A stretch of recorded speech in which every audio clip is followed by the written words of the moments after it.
Good morning. Welcome to the Unitarian Universalist Church of Concord's multi-platform worship service. My name is Karen Thomas. My pronouns are she, her, and I am your worship associate today. Thank you for joining us this morning for our service titled Revisiting Siddhartha. We are an inclusive church where we support each other on our own and our shared spiritual journeys. We celebrate diversity of lifestyles and religious beliefs. We embrace the beauty within each of us, yet acknowledge the imperfections that make us human. In other words, you are all welcome, and I'm glad we can be together both online and in person. I'm especially happy to welcome first-time and returning visitors. If you are a visitor, we hope you will find us a community eager to welcome you and respectful of the path that has brought you here this morning. For information about our church, take a look at the pew folder or check out the visitors corner outside the church office. Also, anyone wearing a colorful lei is ready to welcome you and answer any questions you may have. For our online visitors, it would be wonderful if you introduced yourself on the chat so we know you are here. Our church buildings are located on the traditional homelands of the Pennacook Abenaki people, past and present. We acknowledge and honor with gratitude the land and the people who have stewarded it for generations. For a complete listing of church events and news, please click the link at the bottom of any web pages to request our weekly e-bulletin and a copy of Parish Notes, our monthly newsletter. You can also find us on Facebook and on our YouTube channel. For links to resources referenced today, use the QR code on the order of service or click the button below the live stream window. And now, some announcements.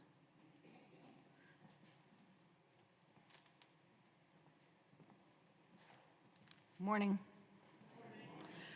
Following the service, there will be a social time in the courtyard. There will be fun kids, crafts, and games during social time. Shout out to Nancy, Deb, Judy, Laurel, and Dana for clearing bittersweet and other invasives in the rain along a portion of the stone wall shared with Concord Ortho. Please join them after the service today for more invasive removal. Tasks available for everyone. And here are a couple of reminders. Our church office hours in the summer are Tuesday to Friday from 10 to 2. The church office will be closed from June 30th to July 13th, and there will be no worship services on July 6th and 13th.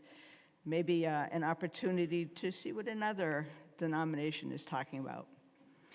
Please rise in spirit or body as we sing our Song of Welcome 1052 and our teal hymnals, The Oneness of Everything. The lyrics will be on our screen.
Love is the spirit of this church, and service its call. Let this be our covenant, to dwell together in peace, to seek the truth in love, and to help one another. Whoever you are, wherever you are on your life journey, come, let us worship together. Please be seated. Each week we light our chalice to set this time apart and to mark it as sacred. If you are at home and you have a candle or chalice ready, I invite you to light it now as George lights our chalice in the sanctuary.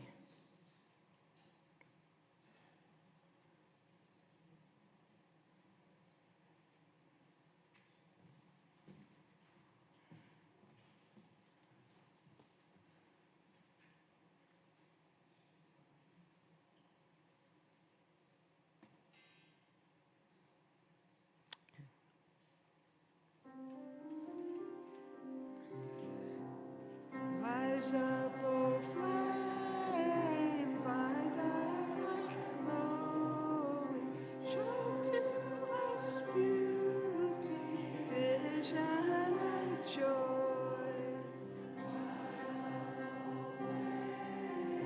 Rise up, O flame, by thy light glowing, show to us beauty, vision, and joy.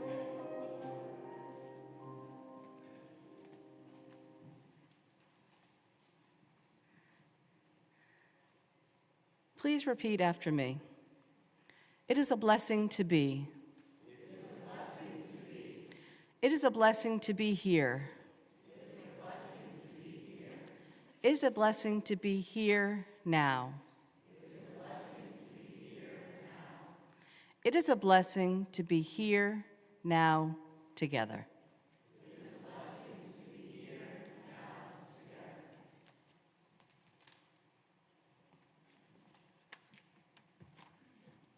Our opening thoughts are actually some of the words that are in the back of Singing the Living Tradition. And for those of you who haven't really taken a look back there recently in a long time, the words, some of the words in this book are truly inspirational. If you're a newcomer to this church and you really want to know what this church is about, take a look at the readings in the back of this book, and you will learn. I'm going to read two readings. First is 609, and the second is 611, if anyone wants to follow along with me. To serve the people. To worship God is nothing other than to serve the people. It does not need rosaries, prayer carpets, or robes. All peoples are members of the same body, created from one essence. If fate brings suffering to one member, the others cannot stay at rest.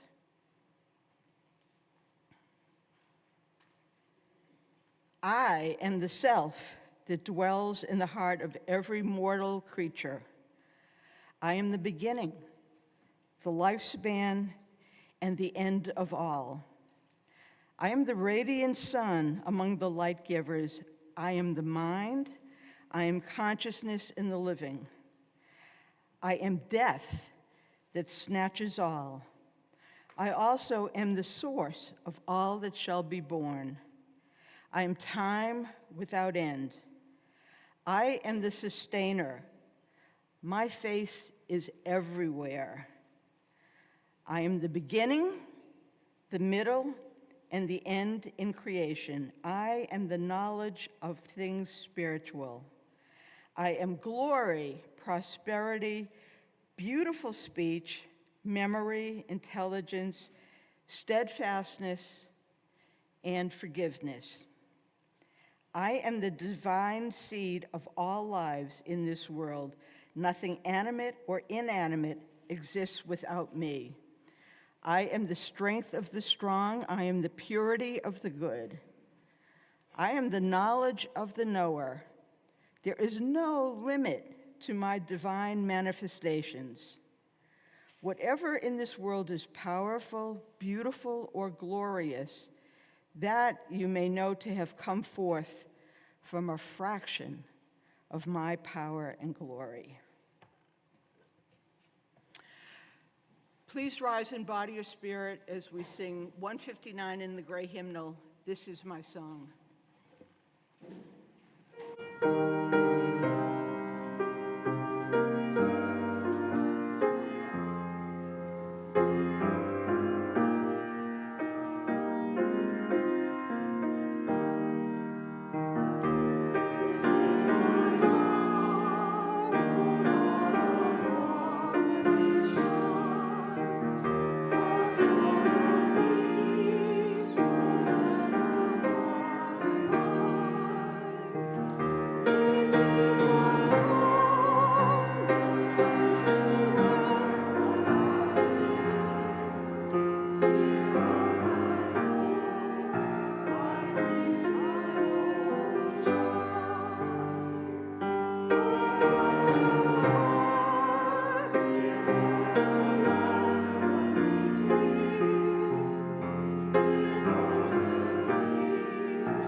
We now turn to the joys and sorrows we carry individually and as a community. Will you take a breath with me?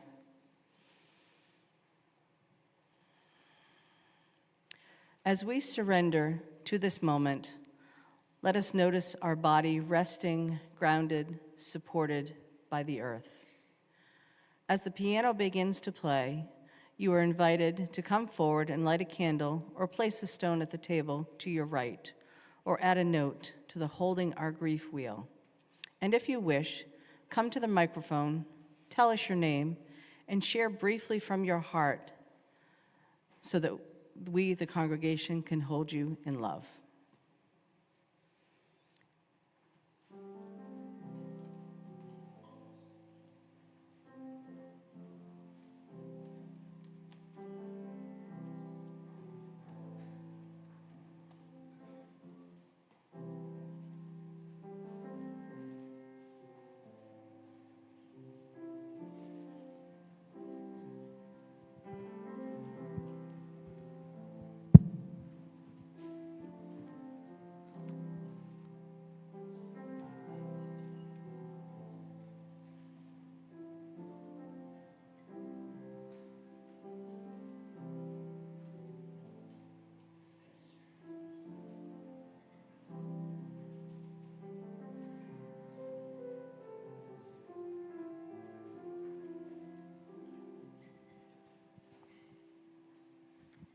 My name is Krista, and my pronouns are she, her, and I lit a candle for Kirk's mom, who went to the emergency room.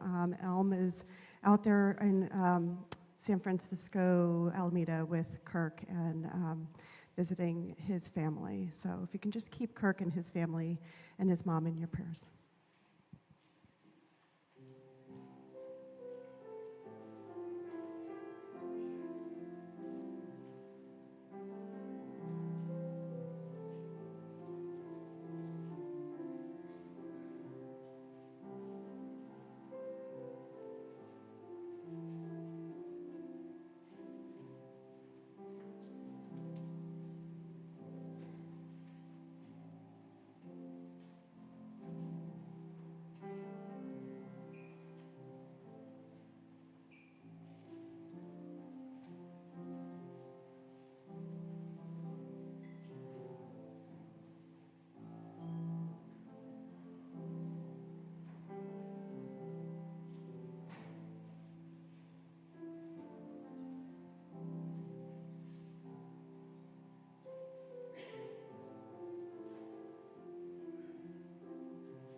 Hi, I'm Renee, and I just want to express it's sort of a joy.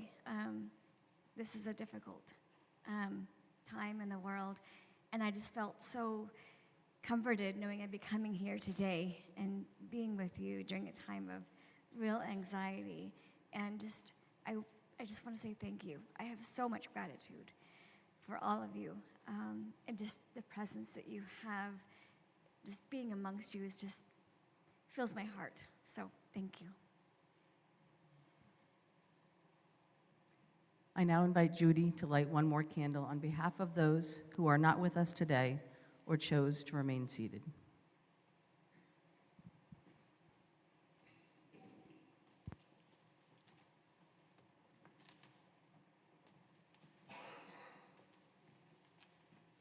Please join me in the spirit of prayer with our selection meditation on breathing, 1009 in our teal hymnal. We'll sing it slowly and prayerfully 4 times through.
Well, this sermon is called Revisiting Siddhartha. Anyone want to guess where the reading is from?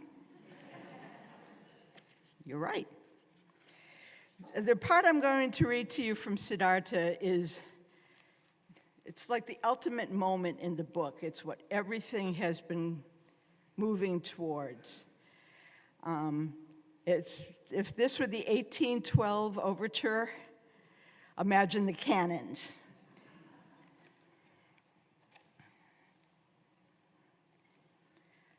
This is the great river experience. Siddhartha listened. He was now listening intently, completely absorbed, quite empty, taking in everything. He felt that he now completely learned the art of listening. He had often heard all this before, all these numerous voices in the river, but today they sounded different. He could no longer distinguish the different voices, the merry voices from the weeping voice, the childish voice from the manly voice. They all belong to each other, the lament of those who yearn, the laughter of the wise, the cry of indignation and the groan of the dying.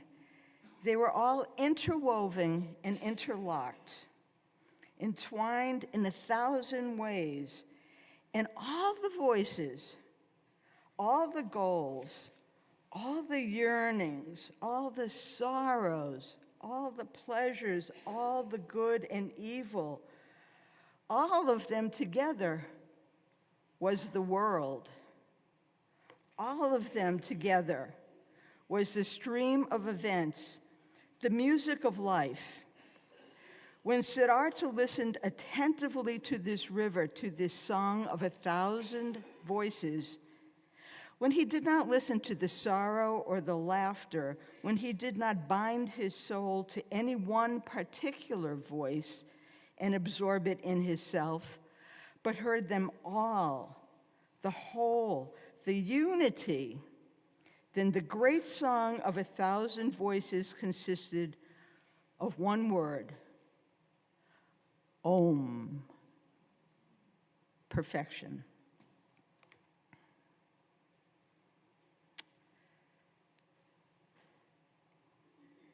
The next thing in this service is going to be the anthem, and this is the thing that you're going to thank me for, because if you don't know Susan Warner, you are going to be introduced to a fabulous performer.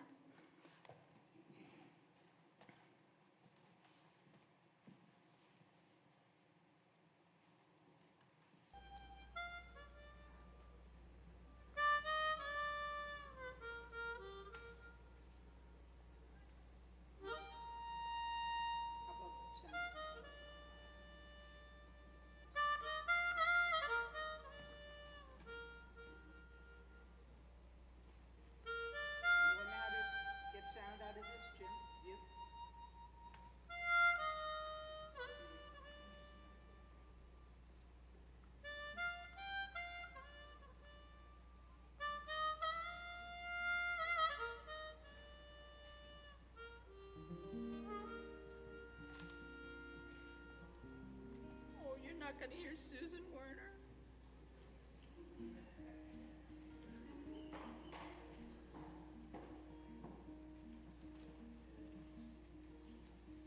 When I close my eyes, so For those online, we are working on the sound issue.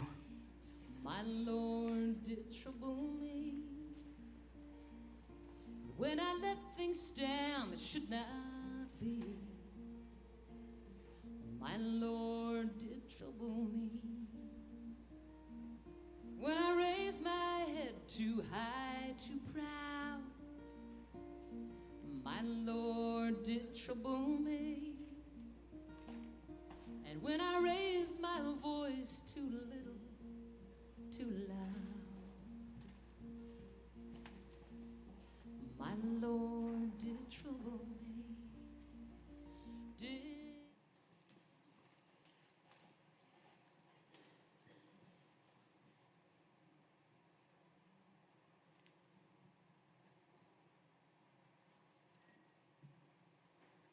So we're going to play it through my phone, but I have to take my hearing aids out first because it's streaming in my head.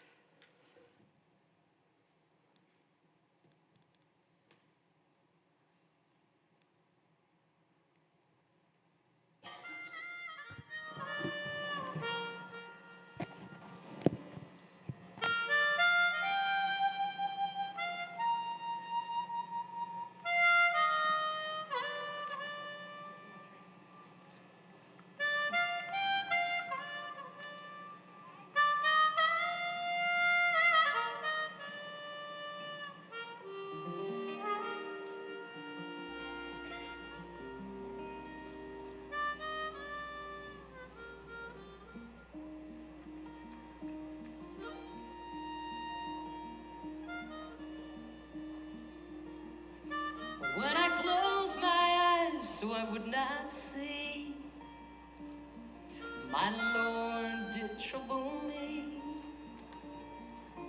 When I let things down that should not be, my Lord did trouble me. When I raised my head too high, too proud, my Lord did trouble me. And when I raised my voice too little, too loud, my Lord did trouble me.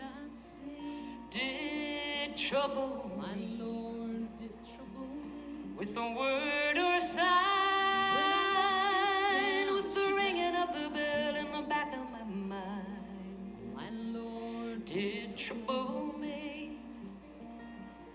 Did stir my soul for to make me human, to make me whole.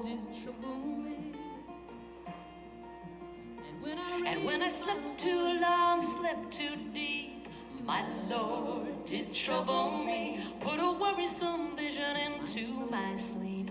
My Lord did trouble me when I held myself away and apart. My Lord did trouble me, and the tears of my brother did move my heart.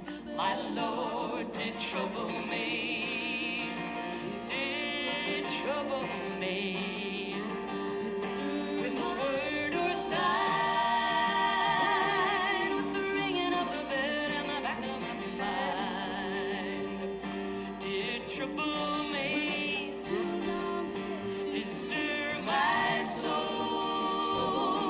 to make me human, to make me whole.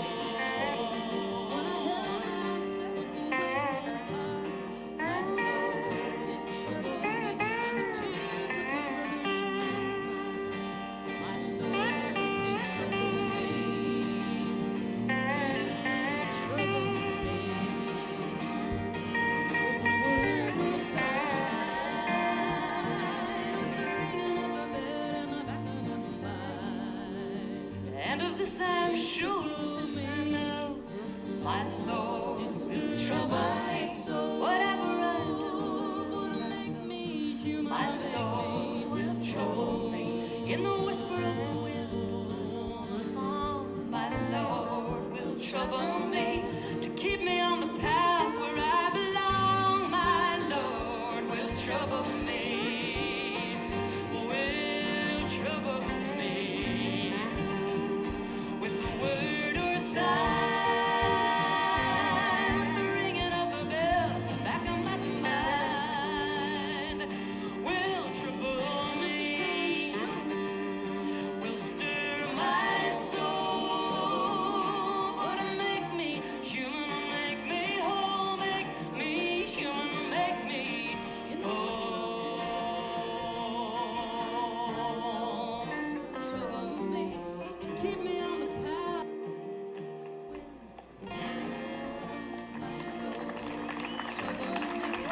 Keep me on the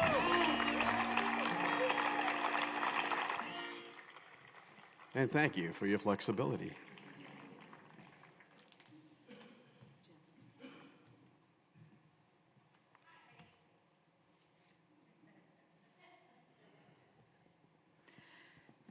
So how many people in this room have read Siddhartha?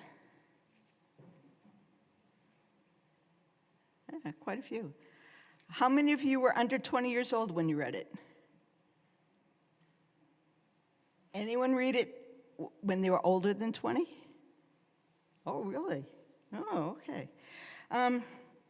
Okay, so in 1966, which is 60 years ago, when I was 17, I left home to go to college. And my first semester was crammed full of everything that you had to take, all the things that were mandatory, and only one elective. You could only take one elective. And for some reason that is mysterious to me then and is mysterious to me now, I decided to take a religion course. And it turned out to be a fateful, you might even say a divinely inspired decision for me, because I became a religion major. And I became a religion major largely because of reading Siddhartha. For those of you who don't know the book, I'll give you like a basic outline of it. Siddhartha was a gifted and devout son of a Brahmin. And when he was a young man, probably about the age I was at the time, 17, he decided that he had learned everything he could learn from his father, and the time was ripe for him to move on. And he had been exposed to a group of samanas, which were ascetics who renounced worldly pursuits to pursue rigorous spiritual practice, and Siddhartha decided to join them. And he stayed with the samanas for years, fasting, meditating, seeking enlightenment. And in his own humble estimation, Siddhartha became the greatest samana that ever lived. He fasted the longest, He deprived himself the most. He sought enlightenment the hardest. But after several years, Siddhartha decided that he had gotten all he was going to get out of the Samanas. They had nothing more to teach him. So he continued on his journey of self-awareness and enlightenment. He heard about a great Buddha who was attracting followers by the thousands. The name of this great Buddha was Gautama. And Siddhartha went to seek him out. And of course, being Siddhartha, he was able to get a private audience with the Buddha. And as they talked, Siddhartha came to understand that this great Buddha had nothing to teach him.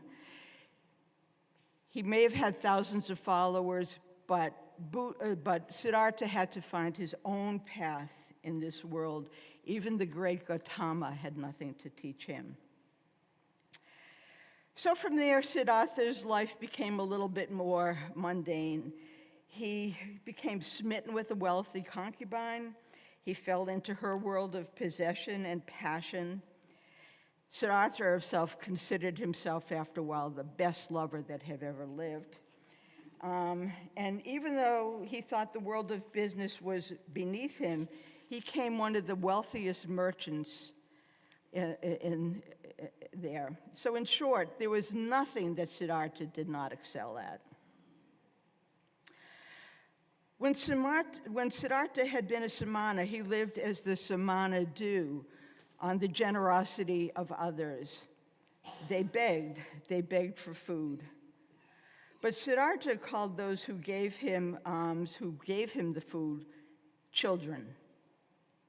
When he lived the life of privilege and profited off the earnings of others as a merchant, he still considered himself above what he called the trivial concerns of ordinary people and had disdain for the people of the world. So after years of amassing wealth, Siddhartha became literally sick of the life that he was leading. And one day he simply walked away from it all. Gave up his home, gave up his gardens, gave up his merchant business, gave up Kamala, his lover, just walked away with nothing but the clothes on his back. And he wound up living the simple life of a ferryman, ferrying people across the river, living simply once again. As a ferryman, Siddhartha learned from the river. He learned, this quote, how to listen with a still heart, with a waiting, open soul, without passion, without desire, without judgment, without opinions. His attitude toward ordinary people softened as he interacted with them more, as he ferried them across the river. He became more respectful of what he called the trivialities of their life. He started, for the first time, to feel compassion. This softening and maturing led him to the ultimate moment when he sits by the river and has the transcendent experience described in the reading. He hears Om. As Hesse writes, his self had merged into unity. He was full of sympathy and compassion, surrendering himself to the stream, belonging to the unity of things. Siddhartha's journey toward enlightenment had come to an end.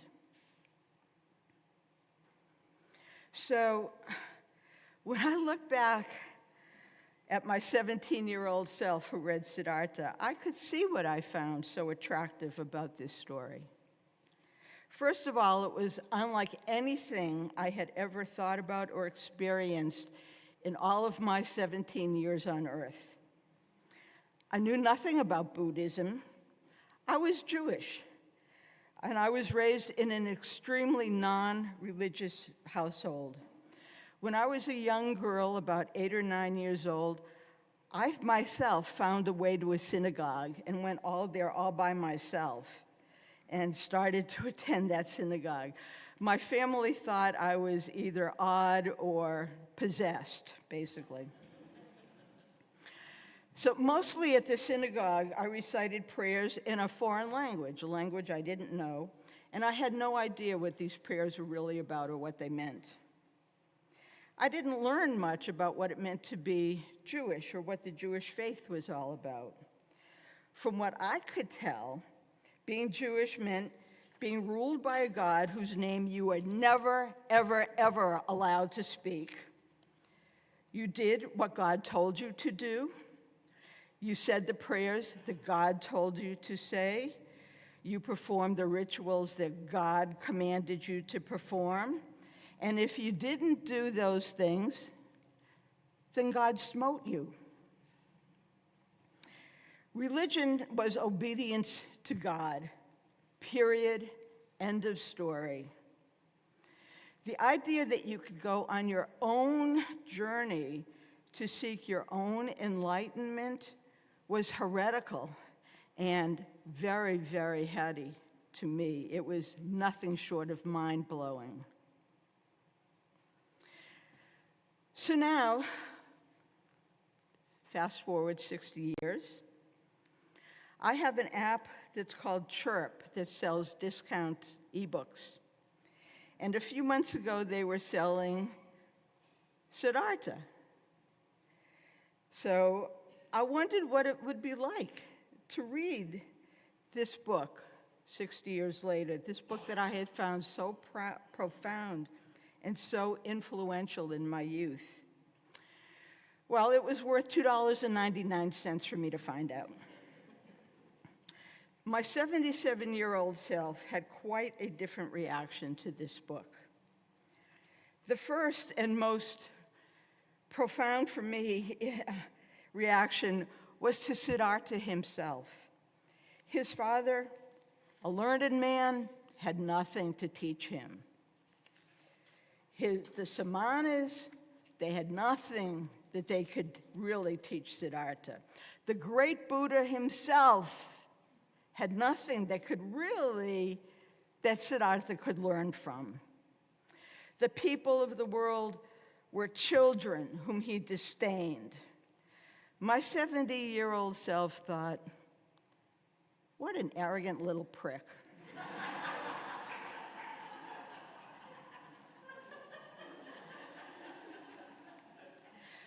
The second reaction I had was to the great transcendental river experience. What had seemed so deep and mystical to me 60 years ago looked different to me now. I had lived a life, I had my own life experiences. Mostly, I've been a practicing UU for 35 years. And as I saw it now, this deep and profound experience all boiled down to a basic UU principle: the interdependent web of life. As the hymn says, the oneness of everything. Not exactly life-shattering, not that profound at all. So, if Jim hadn't asked me to prepare a service for today, that probably would have been the end of my thinking and contemplation about the book of Siddhartha. Transformational when I was 17, not so compelling and a little annoying when I was 77. But things changed when I thought about using this revisiting Siddhartha as a basis for a sermon. The first thing that changed was where I looked, and it was my understanding of myself. The book Siddhartha hadn't changed in 60 years, but my experience of that book had. Why? Because I had changed. My teenage self was awed by Siddhartha. My present self was annoyed by him. Who is Siddhartha to reject so cavalierly the lives and experiences of the Brahmin, the Samana, the great Buddha? Who is he to call the people of the world who weren't seekers like himself, but who were the mainstay of humanity? The farmers, the bakers, the cobblers. Who is he to call them children? I didn't have much patience for young, searching Siddhartha. So what was I feeling for Siddhartha? Well, I'm not proud to admit it, but what I was feeling was superior, smug, dismissive, and condescending. I found Siddhartha to be self-involved and egotistical, and I found his journey to be frivolous. How had his life improved the world? Ha, Siddhartha. What had he done to contribute to the progress of humankind? Maybe he had found nirvana, but as a UU, I know that the practice of religion may contain elements of aspiring to become your best self, but that is not all that it is. UUs are called on not only to become the best self that they can be, but then to go out into the world and help make the world the best place that it can be. But this sermon isn't about Siddhartha, it's about me. Who am I now? Am I the best person that I could be? Have I changed the world for better? Usually I'm pretty satisfied with myself. For one thing, I take my religious practice very seriously. I do aspire to be the best I can be. I do actively aspire to do my part to make the world a more just, compassionate place. But my attitude towards Siddhartha caught me up short. Siddhartha may have been an arrogant little prick, but I was nothing more than a condescending, grouchy old biddy. Have all my life experiences and all my aspirations only brought me to this place of condescension? What I came to realize is that I was judging Siddhartha. Siddhartha judged people. He thought them unworthy, childlike, and trivial. He had no compassion for them and no understanding of them or their lives. But condescension, what I was feeling, is exactly the same thing. Siddhartha felt disdain for the ordinary people. I felt disdain for Siddhartha. So I did not feel very good when I looked at it about my reaction to this book. A couple of weeks ago, Michael said that ministers write the sermons that they need to hear. And I think the sermon that I need to hear is exactly this, 5 words. Get off your high horse. How dare you dismiss Siddhartha as arrogant and judgmental when you are just as arrogant and judgmental yourself? Siddhartha rode a high horse, and I am riding one as well.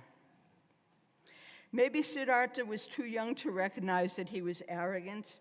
I am aware that I am judgmental, and I have tried not to be. I've meditated about it. I've learned to recognize when I'm about to say something judgmental, and I've tried to teach myself to stop talking. Sometimes I'm successful, sometimes I'm not. I don't want to be judgmental. Like Siddhartha after the river experience, I want to live in harmony with life, full of sympathy and compassion, surrounding myself to the stream, belonging to the unity of all things, without attachment, without expectation, with trust that what will be, with the understanding that I too am simply part of the stream, no better or worse than anyone else.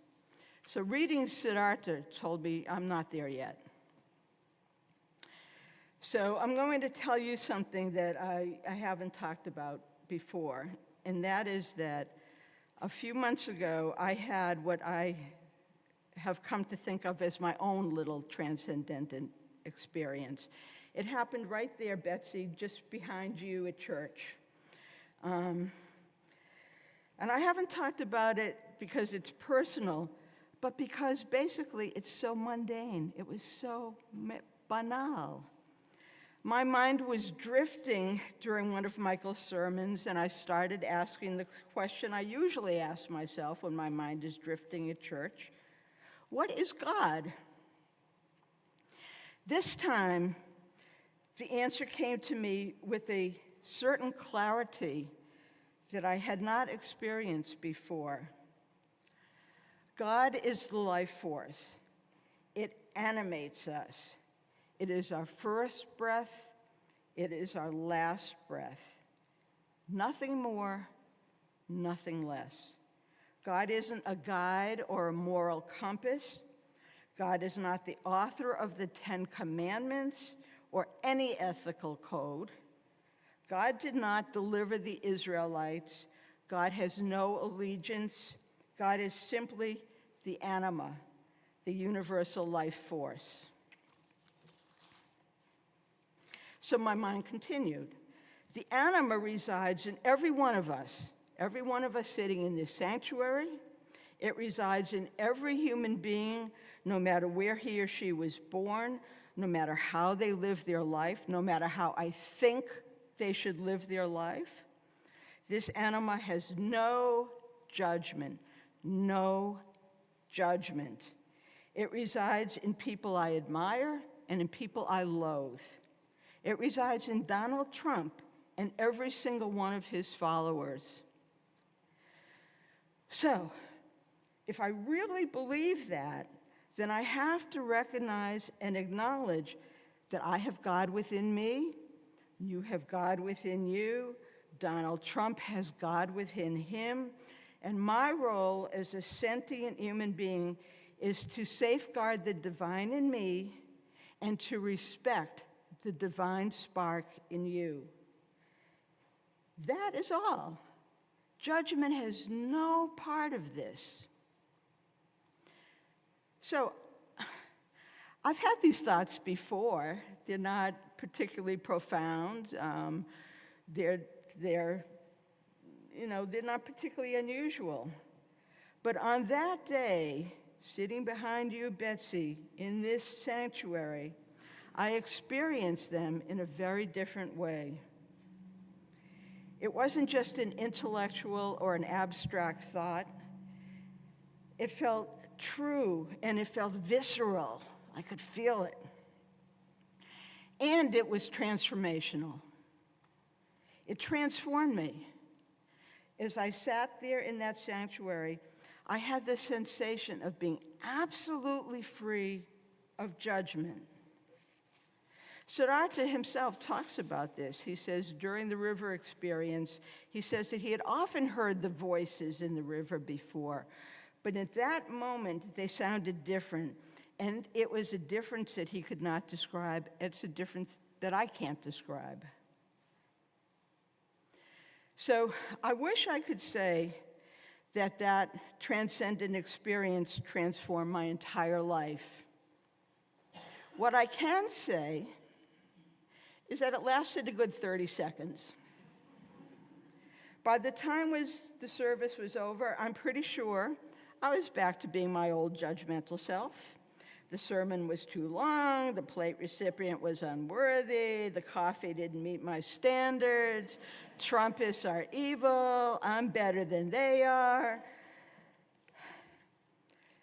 So Siddhartha is an old man when he has that river experience, and the book ends there.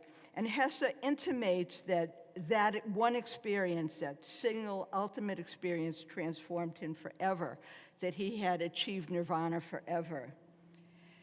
I was an old woman when I had this experience, my 30 seconds of non-judgment. And I feel grateful for that fleeting experience of non-judgment. It gave me a glimpse of the person that I aspire to be. I wish it had changed my life forever and for good, but in the end, I don't think that real life happens that way. The book Siddhartha ended with the river experience, but my life has slogged on. I have not found enlightenment. I have not entered nirvana. I'm a UU, not a Buddhist. I know the work is never finished. I have to keep aspiring, to keep working to recapture that moment of non-judgment. Maybe someday, if I try hard enough, I'll have another moment, and maybe it will last 45 seconds. So ultimately, what did I learn from reading Siddhartha? I learned that I'm not yet a fully evolved human being. I am fully human. I'm not fully evolved human being. I learned that life isn't a series of achievements. It's a series of aspirations. I learned that 60 years of living on the planet changes you. If you're lucky, those changes are positive, that you become more open, more compassionate, more grateful, humbler, and a little bit closer to enlightenment. Amen, and may it be so.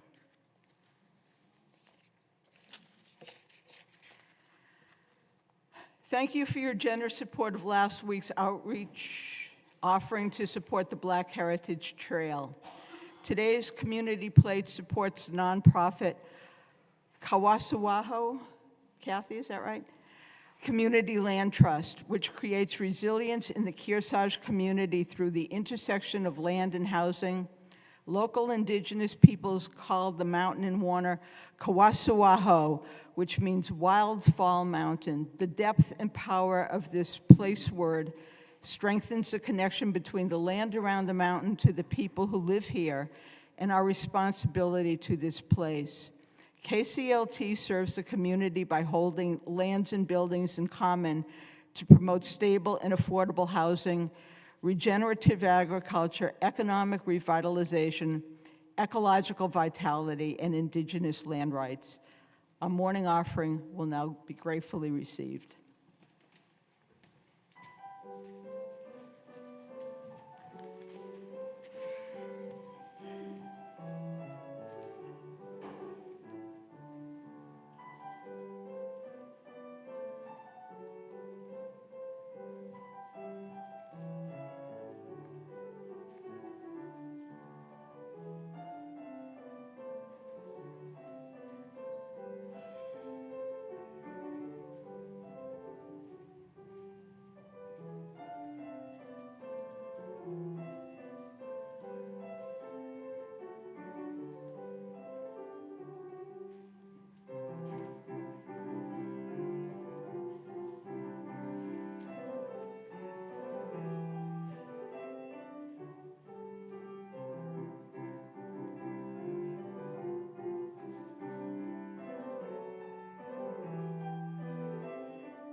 May we be transformed by our giving.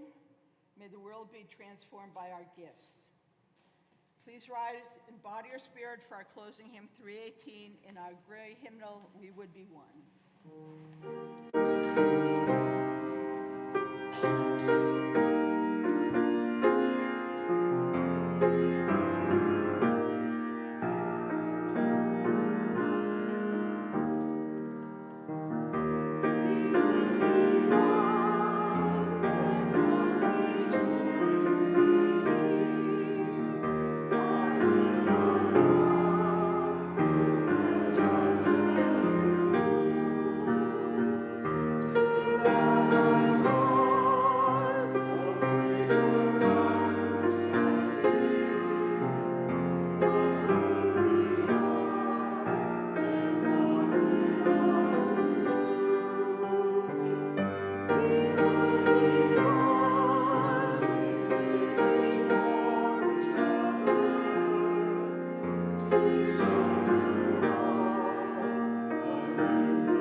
says closing words, but go out into the world in peace, honor one another, listen with an open heart, stay curious, have courage, be kind, and live always the way of love. I now invite you to extinguish your chalice at home as George extinguishes our chalice here in the sanctuary.